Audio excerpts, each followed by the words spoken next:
All right, good. Hello, everybody. So, welcome to another episode of Shoot the Moon Challenge. I already got the camera set up. Already got pointing at the moon. I wanted to do the whole setup, but just easier, just to get it done, then plug in. Don't really have a place to sit the laptop down. Um, would have had rather streamed it, but I don't know how that's gonna work. Wi-Fi, I think, only has one bar. Actually, it's up to three now.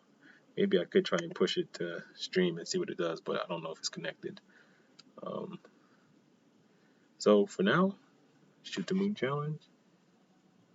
I think it's pretty clear. I don't got my glasses on, but I think it looks good. Let me stop touching it. Got the 500 millimeter lens, the Vivitar, and just gonna get that little dot up there. When I came in, it was a little cloudy. I didn't think it'd be out here, so surprise, surprise, it's out here. So I won't complain. Shoot the Moon Challenge, Brooklyn, salute. Don't forget, click the like and subscribe if you like. It's up to your heart. If your heart feels content. I'm also doing this with a Nikon D7500 camera. So, sorry, no mirrorless yet. That's too rich for my blood right now. So, right now, it's a little cool out. Not as bad as I thought, but I'm gonna call that a night. If there was anything else up there I could try and shoot, I think there's something actually right above the moon. If I can get that, I need more light.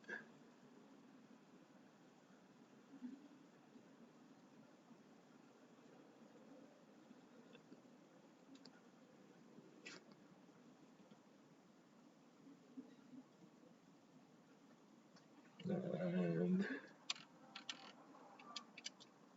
okay, oh, never mind. Can't get it. Definitely got more light now because now the moon is glowing. But I'm guessing it's a planet right above. While it's in this mode, I can't really do any adjustments. So, except on the manual lens itself. So, dim it back.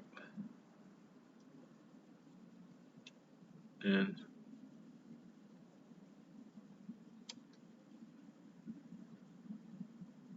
there we go. The moon. Brooklyn. I'm out.